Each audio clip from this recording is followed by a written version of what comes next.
తాకట్లో ఉన్న మీ బంగారాన్ని విడిపించి ఆ రోజు ఆన్లైన్ రేటుకి కొంటాం. Sharma gold company.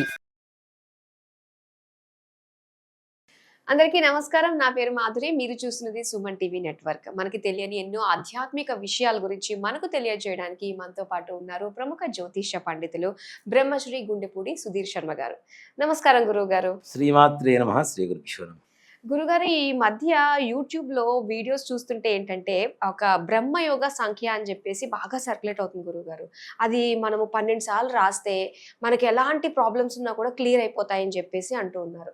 సో దానికి తగ్గట్టుగానే జనాలు కూడా ఎక్కువగా చూస్తున్నారు. ఇలాంటి చిన్న చిన్న టిప్స్ ఫాలో అవడానికి ఇంట్రెస్ట్ చూపిస్తూ ఉన్నారు.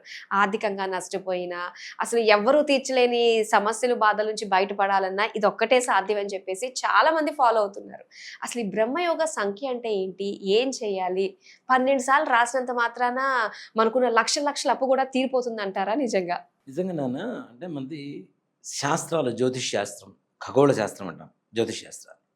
అలాగే సంఖ్యాశాస్త్రం అనేది కూడా ఉంటుంది. అది ప్రామాణికమా గురుగారు? సంఖ్యాశాస్త్రం అనేది ఉంది నాన్న. అంటే దాన్ని ఎలా చెప్పగలుగుతున్నాం రూఢిగా అంటే, మనకి బాలారిష్ట దోషాలు, తర్వాత చిన్నపిల్లలు భయపడుతూ ఉంటారు. వీటికి, భూత ప్రేత పిశాచ బాధలకి, ప్రతిదానికి ఒక యంత్రం అనేటువంటిది ఒకటి ఉంటుంది. ఇప్పుడు మనం తాయెత్తులు కడుతుంటారు చూడండి చాలామంది కూడాను. దాంట్లో ఒక రాగి రక్షరేకు అంటాం. ఆ రాగి రేకు మీద యంత్రం వేసి యంత్రంలో సంఖ్యలే ఉంటాయి, సంఖ్యలే రాస్తారనమాట. అవి కూడా ఇప్పుడు మనం రాస్తున్నటువంటి ఇంగ్లీష్ నెంబర్స్ కాదు, సంస్కృతం, అచ్చ తెలుగు. సంస్కృతం కూడా కాదు, అచ్చ తెలుగు నెంబర్స్ ఉన్నాయి మనకి. అసలు ఇవి కాదు 1 2 3 4 1 2 3 1 2 3 తెలుగులో. కానీ అది రాసేది అచ్చమైనటువంటి తెలుగు అంకెలు వేరే ఉంటాయి. అవును, కొన్ని వెరైటీ ఇలా కదా. అవి సంఖ్యాశాస్త్రం, అసలైన సంఖ్యాశాస్త్రం అది. వాటిని రక్షరేకు మీద యంత్రం వేసి చక్కగా ఆ యంత్రంలో ఈ నెంబర్స్ అంకెలు వేసి దానికి తగినట్టుగా పూజ చేసి, అంటే అక్కడ దేవతా శక్తి కూడా సంఖ్యాశాస్త్రంలో చూపించబడుతుంది. ఏ దేవతా సంఖ్యా యంత్రం వేస్తున్నామో ఆ దేవత దగ్గర పెట్టి పూజ చేసి జపం చేసి తాయెత్తులు ఇట్లా చుట్టేసి, రక్షరేఖ సన్నగా చుట్టేస్తే చిన్న రోల్ లాగా అయిపోతుంది. దాన్ని తాయెత్తులు పెట్టేసి ఇస్తూ ఉంటారు. అది ఇప్పటిది కాదు, చాలా పూర్వకాలం నుంచి కూడా ఉన్నాయి. దాదాపు ఒక 1800 యంత్రాలు ఉన్నాయి వీటిలో. దాంట్లో ఉండే యంత్రాలు అంటే మనకి వినటానికి నవ్వు వస్తుంది. జుట్టు రాలిపోతుంటే ఆగిపోవడానికి కూడా యంత్రాలు ఉన్నాయి. నిజం. ఇవి చాలా మంది తెలుసుకోరు. కొంతమంది ఏంటంటే ఇవన్నీ ట్రాష్, ఇవన్నీ వదిలేస్తూ ఉంటారు. కానీ వీళ్ళే పిల్లలు భయపడితే తీసుకెళ్ళి ఎక్కడో తాయితీ కట్టించి వస్తారు. వేరే వాళ్ళ దగ్గర, మన వాళ్ళ దగ్గర కూడా కట్టించుకుంటా. వేరే అసలు మన ధర్మం కాదు అది. వేరే ధర్మం దగ్గరికి పోయి గట్టిగా 4 వీకించుకొని వీక్ మీద సామ్రాణి పొగయించుకొని తీసుకొని వచ్చేస్తారు. ఇక్కడ ఇట్లాంటి వాళ్ళే నాస్తిక సంఘం పెడుతున్నాము, విడిపోకుండా కొబ్బరికాయ కొట్టండి రా అంటారట. పెట్టేదేమో నాస్తిక సంఘం, విడిపోకుండా దేవుడు కొబ్బరికాయ కొట్టమని చెబుతుంటారు. ఇట్లాంటి వాళ్ళే ఉంటారు. మన ధర్మాన్ని వదిలిపెట్టి పరధర్మాన్ని గొప్పగా ఫీల్ అయ్యేటువంటి వాళ్ళు. ఈ మత మార్పులు ఇవన్నీ కూడా వాటి ఇట్లాంటి ప్రభావం కూడా ఎక్కువగా ఉంది. నాన్న ఒక మాట చెప్పానంటే, దీంట్లో ఇంకోటి ఏమైందంటే మన వాళ్ళల్లో కూడా కమర్షియాలిటీ పెరిగిపోయింది. దీంట్లో వాళ్ళ తప్పని కూడా చెప్పటల్లా నేను. కమర్షియాలిటీ కూడా మన వాళ్ళలో కూడా కమర్షియాలిటీ పెరిగిపోయింది. ఒక యంత్రం ఇవ్వాలి. ఇప్పుడు ఇంట్లోనే మనం వాస్తు బాగుండకపోతే మత్స్య యంత్రం ప్రతిష్ఠ చేస్తాం నాన్న. అట్లానే కూర్మ యంత్రం అని, శీతల యంత్రం అని ఇట్లా ప్రతిష్ఠ చేస్తూ ఉంటారు. ఇంట్లో మనశ్శాంతి లేకపోతే శీతల యంత్రం పెడతారు. లేదు ఇంట్లో ఏదైనా వాస్తు బాగుండకపోతే కూర్మ యంత్రాలు పెడుతూ ఉంటారు. మనకి లైవ్లో కూడా పెడుతుంటాం కదా ఎక్వేరియం, అవి మరి లైవ్ మత్స్య యంత్రం కదా. ఇళ్లల్లో చేపలు పెంచేది ఎందుకు అంటే లైవ్ మత్స్య యంత్రం. అది ఓ మాట చెప్పాలంటే, భూమి లోపల ఉండేటువంటి దోషాలు ఏవైతే ఉంటాయో శల్య దోషాలు అంటాం మనం. శల్య దోషాలు అంటే ఎముకలు, ఇవన్నీ కూడా పూర్వకాలంలో ఎక్కడ ఎద్దులు చచ్చిపోతాయో, ఎక్కడ ఆవులు చచ్చిపోతాయో, ఎక్కడ ఏ రకమైనటువంటి జంతువులు చనిపోయి ఉంటాయో మనకి తెలియదు. అలానే పూర్వకాలంలో పొలాల్లో ఎక్కువగా సమాధులు కట్టేవాడు. ఇప్పుడు ఇల్లు అవుతున్నది మొత్తం పొలాలే కదా, మొత్తం వెంచర్స్ మొత్తం పొలాలే కదా ఒకప్పుడు. మరి ఈ లోపల ఉండేటువంటి శల్య దోషాలు ఇట్లాంటివన్నీ కూడా పోవడం కోసం మత్స్యయంత్రాన్ని ప్రతిష్ఠ చేస్తాం. ఈ మత్స్యయంత్రం ఒక ఇంట్లో ప్రతిష్ఠ చేయాలి, ఒక రాగి రేకు మీద యంత్రాన్ని చెక్కించి ప్రతిష్ఠ చేయాలి అంటే దీంట్లో కూడా నాన్న ఈ యంత్రాలు ప్రతిష్ఠ చేసేటప్పుడు కూడా యంత్రాన్ని ఏం చేస్తుంటారంటే డైరెక్ట్ వెళ్ళేసి షాపులో కొంటూ ఉంటారు. ఇది మన పూజా స్టోర్స్లో వాటిల్లో డై కొట్టినవి ఉంటాయి, ప్రింట్. డై అనేది ఏంటి నాన్న, అక్షర దోషాలు మన పుస్తకాల్లో రావట్లేదా, అట్లానే దీంట్లో కూడా డై కొట్టేటప్పుడు కొన్ని ప్రింట్ అవ్వచ్చు, కొన్ని అక్షరాలు ప్రింట్ కాకపోవచ్చు. దేవుడికి పూజ అయిపోయినా పర్లేదు, కానీ చేసేది సవ్యంగా చేస్తే బాగుంటుంది కదా. యంత్రం అనేటువంటిదే అసలు ఇప్పుడు మన దేవత ప్రతిష్ఠ చేస్తానన్న, ప్రతిష్ఠ చేసేటప్పుడు ముందు ముహూర్తానికి యంత్రాన్ని ప్రతిష్ఠ చేస్తాం, విగ్రహాన్ని పెట్టాం, యంత్రాన్ని పెడతాం. ఈ యంత్రం అనేది అంత ప్రాధాన్యత, ఆ విగ్రహానికి కింద కోసులాగా ఉంటుంది, యంత్రానికి టచ్ అవుతూ ఉంటుంది. ఈ యంత్రంలోంచి వచ్చేటువంటి పవరే విగ్రహాల్లో ఉండేటువంటి శక్తి. ఓకే, మనం అలాంటిది యంత్రం అనేది ఎంత ప్రాధాన్యత, ఇట్లాంటి డై కొట్టినవి తీసుకొచ్చి చేస్తున్నారు. అసలు పూర్వకాలంలో ఇప్పటికీ ఉన్నారు చాలామంది కూడాను, మనం శ్రద్ధ తీసుకొని చేయించుకోవాలి. అవి చెక్కుతారు చక్కగా, ఇట్లా పెట్టి శుద్ధి శానం పెట్టేసి చిన్నగా యంత్రాలు మొత్తం చక్కగా చెక్కుతారు. చెక్కి అట్లాంటివి తెచ్చుకొని పెట్టుకుంటారు. వాటికి కూడా ఏం చేస్తున్నారంటే మత్స్యంత్రం అనగానే షాపులో కొనుక్కొచ్చేసి మేము పూజ చేసేసామని చెప్పి ఇచ్చేస్తున్నారు. అది కూడా తప్పు నాన్న. ఒక యంత్రానికి శక్తి రావాలంటే కనీసం 1,00,000 సార్లు ఆ యంత్రానికి తగినటువంటి మంత్ర జపం జరగాలి. దానికి ధార పోస్తేనే కదా శక్తి వచ్చేది. యంత్రానికి మంత్రం తోడవుతుంటేనే అది ఉద్యుక్తం అవుతూ ఉంటుంది, అది పనిచేస్తూ ఉంటుంది. అలాగే ఇప్పుడు ఇస్తున్నటువంటి తాయెత్తులు ఇవి కూడా ఏంటంటే ఇంట్లో ఆడవాళ్ళు తయారు చేస్తున్నారు. ఖాళీగా ఉండే ఆడవాళ్ళు ఉంటారు కదా, వాళ్ళు రాసేస్తుంటారు, తాయెత్తులు పెట్టేస్తుంటారు. ఇది దానికి జపమేముంది, తపమేముంది కదా. అలానే ఇప్పుడు మీరంటున్నట్టుగా బ్రహ్మయోగ సంఖ్య, ఈ సంఖ్యని మనం ఊరికి రాస్తూ పోతే ఏమొస్తుంది నాన్న. చాలామంది అంటే వాటిని మనం ఎక్కువగా హైప్ చేయడం కోసం అప్పులు తీరిపోయినని చెప్పి 10 మంది వీడియో చేస్తే అది కరెక్ట్ కాదు కదా, అంతే కదా. ఇప్పుడు నేను కూడా చెప్తా, నేను ఫలానా యంత్రం అమ్ముతున్నాను, 10 మందితో లైక్ కమర్షియాలిటీ, అవునా కాదా. ఒక్కసారిగా ఆ వీడియో ఎన్ని లక్షల వ్యూస్ వెళ్ళిపోయింది, అవునా కాదా. లక్షలు ఇంకా చూస్తూనే ఉన్నారు, రన్నింగ్లో ఉంది, ఇంకా ట్రెండింగ్లోనే ఉంది ఇంకా, అవునా. సో దీన్ని చేసేటప్పుడు ఏంటంటే మనం ఒక పద్ధతి ప్రకారం ఉండాలి. ఈ సంఖ్యాశాస్త్రానికి శక్తి లేదని చెప్పడానికి ఎవ్వరికీ అవకాశం లేదు. అది తెలుగు అంకెల్లో రాసుకోవాలి. రాసేటప్పుడు బ్రాహ్మీ ముహూర్తంలో రాయాలి, తెల్లవారు సామున. రాస్తున్నదే బ్రహ్మయోగ మంత్రం, సంఖ్యాశాస్త్రం అని చదువుతున్నాం మనం, అవునా. అలాంటిది బ్రాహ్మీ ముహూర్తంలో నిజంగా ఒక మాట చెప్పాలి అంటే బ్రాహ్మీ ముహూర్తంలో ఎవరికి ఏ రకమైనటువంటి ఆలోచనలు ఉండవు.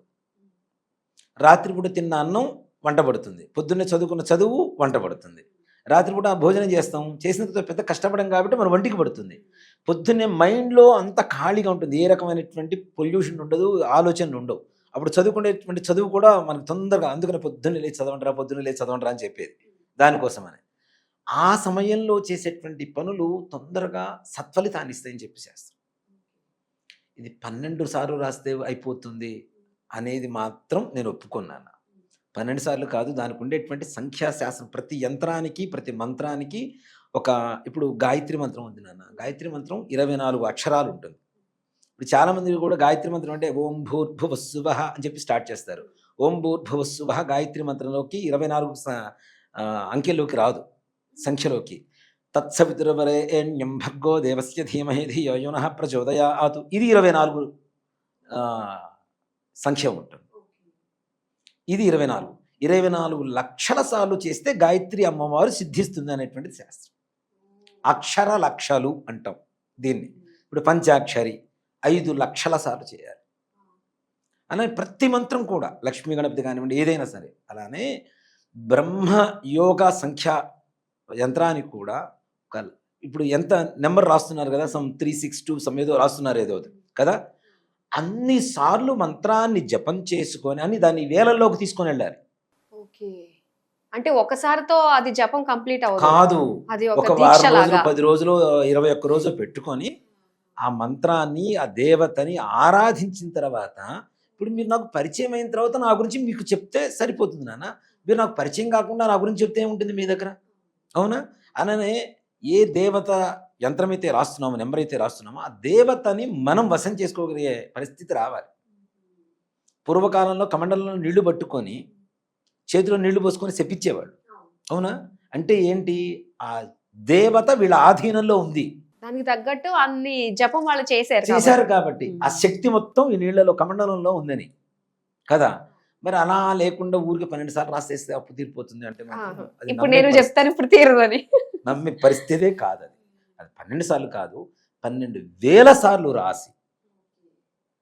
ఇప్పుడు అభ్యాసం కూసు విద్య అంటారు. మనం అభ్యసించకుండా విద్య ఎట్లా వస్తుంది నాన్న? చిన్నప్పుడు ఏబిసిడి పుట్టగానే మనం ఐఏఎస్ అయిపోయామా, ఐపీఎస్ అయిపోయామా? కాదు కదా. ఏబిసిడి దగ్గర నుంచి స్టార్ట్ చేసాం మనం, అవునా? ఇదే ఏబిసిడీలు ఐఏఎస్ వరకు మనకు వస్తున్నాయి మనకి కదా. ఐఏఎస్ కాదు, ఐపీఎస్ కాదు, ఎంత స్థాయికి వెళ్ళినా ఇవే ఏబిసిడీలు మనకు వస్తున్నాయి. బేస్ లేకుండా మనం ఎన్ని చేస్తే ఏముంటుంది చెప్పండి, అవునా? ఇది ఎట్లా ఉంటుందంటే తీసుకెళ్ళి రైస్ కుక్కర్ని స్టవ్ మీద పెట్టేసి గ్యాస్ వెలిగించకుండా ఉంటే ఎట్లా ఉంటుందో అట్లా ఉంటుంది ఇది కూడా, స్టవ్ వెలిగించకుండా ఉంటే. కాబట్టి అభ్యాసం అనేది తప్పనిసరిగా జరగాలి. ఉపాసన అనేటువంటిది జరిగిన తర్వాత ఆ బ్రహ్మయోగం అనేటువంటిది మనకి తెలిసి వస్తుంది అసలు ఎలా ఉంటుంది ఏంటనేది. తద్వారా చేసేటువంటి పనులు ఏవైనా అప్పుడు మనకు మనం రాసుకోవడమే కాదు నాన్న, మనం ఎవరికన్నా రాసి యంత్రం ఇచ్చినా కూడా పనిచేస్తుంది. ఇప్పుడు యంత్రం తయారు చేసేవాళ్ళ పరిస్థితి అదే కదా. ఆ దేవత ఉపాసన చేసి దేవతని పిలిస్తే పలుకుతుందని చాలామంది చెబుతూ ఉంటారు, అవునా? మనకి అమ్మవారు పిలిస్తే పలుకుతుంటుంది. ఆయనకి అంత ఉపాసన యోగంలోకి వెళ్తే ఆటోమేటిక్గా అవుతుంది నాన్న. నిజంగా ఇందాక నేను కంచి స్వామి వారిది ఒక చిన్న కథ విన్నాను. ఒక బ్రాహ్మడు కంచి పరమాచార్య దగ్గరకు వచ్చాడట. వచ్చి ఏంటయ్యా ఇలా వచ్చావు? ఏమో స్వామి, నా కూతురు పెళ్లి జరిగింది, నాకు 13 కాసులు బంగారం కావాలి, నువ్వు ఇస్తామని వచ్చాను. అంతే. ఆయన అడగటం కూడా ఇస్తారా, ఇవ్వండి, ప్రార్థన ఇది కూడా లేదు. నువ్వు ఇస్తామని వచ్చానయ్యా, నువ్వు ఇవ్వాలి నాకు అని అన్నట్ట. నేనెవరినయ్యా ఇవ్వడానికి? నా సన్యాసిని నా దగ్గరే ఉంటే, నేను బంగారమే ఉండదు నా దగ్గర, నేను సన్యాసిని. కావాలంటే పోయి కంచి అమ్మవారికి చెప్పేసి రాపో అని అన్నాడు. ఈ బ్రాహ్మడు వెళ్ళాట. వెళ్ళి కంచి అమ్మవారికి చెప్పాడు, అడగల ఆయన్ని. స్వామి చెప్పాడు నువ్వు ఇస్తామని, నువ్వు ఇచ్చేయి, నేను వెళ్తున్నా అని చెప్పేసి వెళ్ళిపోతున్నాడు. వెళ్ళిపోయి మళ్ళీ ఆ చెప్పానన్న సంగతి గురువుగారి దగ్గర చెప్పడానికి బయలుదేరాడు. ఇంతలో మహారాష్ట్ర నుంచి ఒక పెద్ద వ్యాపారి వచ్చాడు. వచ్చి స్వామివారి ఇక్కడ ఉన్నారని చెప్పి, శివస్థానం అని ఒక స్థానం ఉంటుంది కంచిలో, స్వామివారు అక్కడ ఉన్నారని చెప్పి వెళ్ళి దర్శనం చేసుకుందామని చెప్పి వెళ్ళి, అయ్యా నాకు వ్యాపారంలో బాగా కలిసి వచ్చింది, నేను మీకు ఏదైనా ఇద్దామనుకుంటున్నానని చెప్పి బంగారం చిన్న మూట అక్కడ పెట్టారు. నేనేం చేసుకుంటానయ్యా సన్యాసిని, బంగారం నాకెందుకు అని అన్నారు. అంటే మీ ఇష్టం, మీరు ఎలా వాడినా పర్లేదు స్వామి, ఎలా అయినా వాడినది పర్లేదు, నేను మీకు ఇవ్వాలనుకుంటున్నాను, ఇస్తున్నాను అన్నట్ట. అయిపోయింది. ఆయన వెళ్ళిపోయాడు. ఈ బ్రాహ్మడు వచ్చాడు గురుగారి దగ్గరికి. అని చెప్పేసి వచ్చానండి అని అన్నట్ట. మరి బంగారం ఏది, తొందరగా ఇవ్వండి అన్నట్టు. అంటే ఈయన ఎంత గురువు గారి మీద నమ్మకం ఇది. ఈయన చెప్పమన్నాడు అమ్మవారికి వెళ్ళి చెప్పొచ్చాను, నా డబ్బులు నాకు వస్తాయి, నా బంగారం నాకు వస్తుంది అని అనుకున్నాడు. అక్కడ ప్లేట్లో మూట ఉంది, మూట ఇప్పు అని అంట. ఇప్పితే ఏముంది దాంట్లో అంటే బంగారం ఉంది అన్నట్టు. ఎన్ని కాసులు ఉన్నాయంటే 13 కాసులు ఉన్నాయి. నువ్వు అడిగింది నాకు 13 కాసులే కదా, తీసుకుని వెళ్ళిపోవాలి. అంటే అభ్యాసం అనేది ఎంత ఇదిగా కంచి పరమాచార్య స్వామి వారికి చెప్తే అమ్మవారికి చెప్పినట్టే అని చెప్పడానికి ఇది ఒక పరమార్థం నాన్న కదా. సో కాబట్టి ఏదైనా మనం చేసేటువంటి విద్య అనేటువంటిది తప్పనిసరిగా దాన్ని సాధించాలి. సిద్ధి పొందకుండా ఏది చేసినా దానివల్ల ఏ రకమైనటువంటి ఉపయోగం లేదు. సిద్ధి పొందండి, దాన్ని సంఖ్యని వేలల్లోకి తీసుకొని రోజు బ్రాహ్మీ ముహూర్తంలో కూర్చొని చక్కగా రాసుకోండి. రామనామం మనం రామకోటి రాస్తుంటాం కదా, అలానే రాసుకుంటూ కూర్చోండి. ఒక మిత సంఖ్య పెట్టుకొని కొన్ని రోజులు దీక్షతో పెట్టుకొని ఆ దీక్ష కూడా చక్కగా ఒక పూట భోజనం, ఒక పూట టిఫిన్, తల స్నానం, నేల పడక, ఇలా బ్రహ్మచర్యం ఇలా చేస్తూ దీక్షగా చేసుకున్న తర్వాత మీకు దేవత సిద్ధిస్తుంది. అప్పుడు మీరు అడగకుండానే అన్నీ వస్తాయి. బా, చాలా క్లియర్ ఇప్పుడు అర్థమైందండి. అసలు అలా రాసుకుంటూ పోతే ఏది అవ్వదు, దానికంటూ ఒక స్ట్రాటజీ ఉంటుంది, దాన్ని ఫాలో అవ్వాలి అనేది ఉంటుంది. అవును, చాలా చక్కగా తెలియజేసినందుకు ధన్యవాదాలు. శ్రీమాత్రే నమః. శ్రీ గురుభ్యో నమః.